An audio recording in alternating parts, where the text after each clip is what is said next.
Hello everybody and welcome to another episode of Box Office Talk. This is the show where I break down what happened at the box office, see if my predictions for the top 5 are correct, then make predictions for next week's top 5. So let's get right on into it. Last week I predicted the number 1 would be The Flash, number 2 would be Elemental, number 3 would be Spider-Man Across the Spider-Verse, number 4 would be No Hard Feelings, and number 5 would be Transformers Rise of the Beasts. And last weekend I really did talk of how anything could really happen considering The Flash was opening up and disappointing, Elemental was opening up and disappointing, No Hard Feelings had a little bit of traction earlier on as far as like, hey, solid word of mouth. So it was, and Spider-Verse obviously still crushing it. So it was looking like anything could happen. Who knows? So I was really curious, and I was shocked that I even got 3 out of 5 of my predictions right, but it wasn't even exactly what I was expecting. So let's go over what happened in the overall top 10. Number 1 was Spider-Man Across the Spider-Verse. Once again, it jumped up from, I believe, number 4 last weekend. Now it's number 1 yet again due to pure word of mouth and lack of interest in the newer stuff. It made $19 million this weekend, adding to a domestic total of $317. It still needs $17 million until it outgrosses Spider-Man Homecoming. Worldwide, it is now sitting at $560 million, so it has outgrossed Venom Let There Be Carnage by $59 million, and it still has a long road ahead, $148 million until it outgrosses The Amazing Spider-Man 2, but still, 5 times that $100 million budget. But I've read an article recently where that budget might even be like at $150 million, so I mean even then they've already like tripled it at that point, and they're on their way to quadruple that. So either way, they're still making money no matter how you look at it. But in that article, some people have kind of been talking, and I don't think this will really affect how the movie performs in the next couple weeks or anything like that. Obviously not. I mean, this news is coming out obviously a couple weeks after it initially, dominated, so now it's just, it's taking the stragglers' money, so it's kind of fine. You know what I mean? But I am referring to the article where some people were like, hey, the working hours, they were not good for us. And of course you can read all about that on your own. I won't talk about it too much here. I just wanted to, mention it really quick. Like a couple weeks ago, I think, I was talking about how surprised I was to see like, yeah, they kept the budget pretty low, and you see all these other movies that are like, really bloated, like Elemental's $200 million, this is just $100 million, or now, as we know, $100 to $150 million, and, maybe there is a little bit of a reason for that as far as like people getting crunched and maybe not getting either paid fairly or treated fairly as a result of that. Who knows? I'll let you look into that on your own, but I just wanted to bring it up because I know it's news, but I just don't think it'll affect the box office at this point because it's already made its money. But still, interesting. But now it is great that this movie is back at number 1. And number 2, I was shocked that Elemental actually, between last weekend's 2 big releases, this movie actually had the best hold, like only about a 30 to 40% drop, which it's still not looking great financially since, last weekend it opened so low. But, having a hold that good is like, okay, you know what I mean? Like you have to grade it on a curve. It made $18 million this weekend, only $1 million behind Spider-Verse. So this one and Spider-Verse were kind of neck and neck. That adds to a domestic total of $65 million. It's outgrossed Onward by $4 million and now needs $53 million until it outgrosses Lightyear. Worldwide, it is sitting at $121 million. So that is $3 million over Soul and $72 million over Luca, and now sits behind Onward worldwide by $12 million. So it still has a long ways to go to, and past the initial production budget of $200 million, still nowhere close to doubling that. I don't think, just because it has a solid hold right now, I don't think that that's going to lead to financial success like we saw with Puss in Boots: The Last Wish. Puss in Boots was like to the one commenter like last week, and I think it was like, wasn't Puss in Boots successful, blah, blah, blah. That was a special scenario where it came out the weekend after Avatar, but then also it came out around the holiday season, and word of mouth was really great for it. Not just fine for Elemental, great for Puss in Boots. So it just went on and on and on. This is not that same situation, and also Puss in Boots cost a little bit less as well. There was a higher chance for that one to be successful, and Elemental still isn't. And, next weekend, I don't know how well Ruby Gillman's going to be. I know early estimates are pretty low, but I'm not sure how low it'll actually be. We'll see when we get to the predictions later in this video too. But still, it's still not looking good for this, but it is impressive that it had a better hold than our number 3, which is The Flash. Like about a 70% drop on this guy, opening 55 last weekend for the 3-day, and now having 15.2 million for this weekend. Holy shit, you know what I mean? That adds to a domestic total of 87 million. It has outgrossed Shazam 2 by 30 million, so there's that. That's shocking that Shazam, sometimes it, still shocks me that Shazam only made like 57 million domestically. Geez, and sorry, moving on. And it also outgrossed Birds of Prey by 3 million. It still needs 53 million until it outgrosses the first Shazam domestically. And for Andy Muschietti, it has outgrossed Mama by 16 million and now needs 124 million until it outgrosses It Chapter 2. That's even before we even get to It Chapter 1. Probably not going to happen in a million years. Worldwide, it is sitting at $210 million, so it has outgrossed Shazam 2 set by 78 million, The Suicide Squad by 43 million, Wonder Woman 1984 by 46 million, and Birds of Prey by 9 million, and now needs 153 million until it outgrosses the first Shazam. Who knows if they can scrounge up enough money worldwide to do that. Worldwide, it has outgrossed, for Andy Muschietti, it has outgrossed Mama by 62 million, and now needs 257 million until it outgrosses It 2, which it won't do. That's for certain. Maybe Shazam, first Shazam, but probably definitely not It Chapter 2. Jesus Christ, I saw something that said, like, this is the second worst drop for a comic book movie since, or, behind Morbius. And I don't think this movie is, as bad as Morbius was, but I mean, shit, if the head of the new DC slate was like, yeah, we're kind of trying to work it in, you can watch these ones and they're kind of connected, kind of giving the vibe of like, oh, but I don't really need to see it, you know what I mean? And, all the other things surrounding this movie problematic-wise, and I don't even completely mean Ezra Miller. Yeah, I can see how it has dropped so much, and especially since the word of mouth, it has solid scores on, like, Rotten Tomato, and CinemaScore gave it a B, which isn't great, but it's still, like, good when you see it. That's not great word of mouth like Spider-Man has. Even Elemental has a little bit, like, of a stronger, like, oh, some people were poo-pooing on this initially, but it's actually kind of sweet. And The Flash doesn't really have that. It had a lot of great, strong, early-on buzz, but now it's like, well, no one's really talking about it or spreading the word that, it's something that needs to be seen. But also, they had all those, like, advanced screenings earlier on that were, for free, filling up the theaters for so many fans, so many of those screenings happening. Of course, they're not going to make as much, you know what I mean? Anyways, let's move on to number 4, which it's shocking how close this got to beating The Flash, and it still might when the official numbers come out, but that was no hard feelings. It made $15.1 million, so 0.1 off from The Flash, and when the official numbers come out, it could be a little bit higher, which is pretty bad looking for The Flash. Pretty good for this initially. I am curious to see how long of a staying power it'll have, because this 15.1 million opening is, going off on a budget of 45 million, and worldwide it is at 24 million, but they need 90 to double that budget, be considered a success. And this is a solid opening, but if it doesn't have that strong word of mouth, which some people have been liking this movie, so I am interested to see how that'll translate, but right now it's not looking great. As far as the director's previous film Good Boys, it had an opening 6 million below that, and it now needs 68 million until it outgrosses it domestically. Worldwide, it needs 87 million. And Good Boys if I remember correctly, Good Boys came out like around August, when in a time where it was like, there's some movies still coming out, but it's not like big,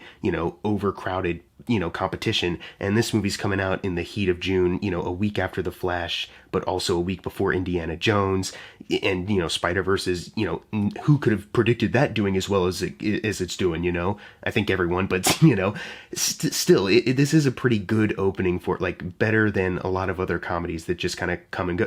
Remember About My Father? Remember The Machine? Of course you don't. They're already gone. They came out 2 months ago, maybe a month ago, but it's already gone. Let's move on to number 5 though, which is Transformers: Rise of the Beasts. This movie made 11 million, adding to a domestic total of 122 million, so it's only 5 million behind Bumblebee now. And for director Stephen Cable Jr., it has outgrossed Creed 2 by 7 million. It already did it worldwide last weekend, but now it is officially outgrossed Creed 2, his previous film, so it's its highest grossing movie. Very cool for Stephen Cable Jr. Worldwide, it is sitting at 341 million, so 59 million away until it doubles its $200 million budget. At that point, it's like, okay, you can technically consider it a success. I am thinking maybe $500 million is what the studio is overall looking for. We'll see, if it'll get there at any point. I think it has a couple more places to release worldwide if it hasn't already. Worldwide, it is still behind Bumblebee by 124 million. I think, as far as movies that are doing okay, as far as like all these big blockbusters trampling over each other. Transformers, right? This isn't a hold like Spider-Verse, and Elemental technically had a better hold, even though financially it's in a rougher spot. But I think this is okay. You know what I mean? That's what I've been saying is like, as long as it can, hit the standard points of like doubling its budget, potentially outgrossing some of the other lower grossing installments, and it still has a ways to go for The Last Night, but domestically it's about to outgross Bumblebee, so it can kind of show like, okay, there is still some interest here, despite a critic score on Rotten Tomatoes in the 50s. Maybe there's a way to ump that up, or create a stronger buzz, word of mouth initially, to get more people in. I know they're already working on an animated film, which may not even be as expensive as this movie was. So I don't know. We'll see how it goes. But I think we will be seeing it double its budget at least either next weekend or the weekend after, but fairly soon, which is uplifting-ish. Moving on to number 6, which is Asteroid City. It got so close into cracking the top 5, and that would have been really cool, especially for a Wes Anderson movie, especially for at least an original film. But No Hard Feelings at least cracked in there, so that's cool. But it made $9 million, adding to a domestic total of $10 million because it was in limited release in the last weekend, or maybe a couple weekends before that too. It has outgrossed Bottle Rocket for Wes Anderson by $10 million, and it needs $1 million now until it outgrosses Darjeeling Limited. Worldwide, it already has a total of $16 million, so $16 million over Bottle Rocket and $3 million more until it outgrosses Rushmore. So it'll slowly, inch above some of the other Wes Anderson films. I'm not sure where it'll end up overall. Probably obviously not as much as Moonrise Kingdom or Grand Budapest, but as far as the other films, we'll see how that goes. It has a budget of $25 million. Surprisingly, a lot of other Wes Anderson movies, like I saw, like French Dispatch had that budget as well. So that was kind of shocking to see, or I guess not, because Scarlett Johansson, said like, yeah, I worked for a pretty low fee. I did it kind of just because I love Wes Anderson movies and wanted to be a part of, something, artful instead of just a big blockbuster, you know what I mean? So I'm sure a lot of the cast members kind of had the same kind of payment deal on there, and I think Wes Anderson is experienced enough where he knows how to use his money for his sets and cinematography and editing and all that. So yeah, it's looking like it's in solid shape. I just have no idea if it can actually double its $25 million budget. It's pretty low, and that's pretty good. And releasing this as wide as you did with a cast like this, and some pretty strong word of mouth, you would think that'd be an automatic win, but not enough. Even No Hard Feelings, which is at least in the top 5, like I said, it's so far like a 50-50 shot of it doubling its budget, and it's pretty low compared to like The Flash. Moving on to number 7, which is The Little Mermaid, making $8 million, adding to a domestic total of $270 million. It still needs $64 million until it outgrosses Alice in Wonderland. Worldwide, it is sitting at $499 million, so $1 million off from hitting $500 million. It took almost a month for them to do that. That's kind of crazy for Disney. It has outgrossed Maleficent 2 by $10 million and now needs 43 until it outgrosses Cinderella. The fact that they have, only just now technically doubled their $250 million budget, but probably need a little bit more to actually, make a profit. I do wonder if they'll maybe slow down some of these remakes. Actually, I mean, they probably won't. They'll, they're probably just gonna move right on ahead with the Moana one and the Bambi one that they just announced for Sarah Polley, which is, good for her making that Disney money, but pretty sad that most, promising filmmakers have to do something Disney and soulless before they can do literally anything else. Oh well.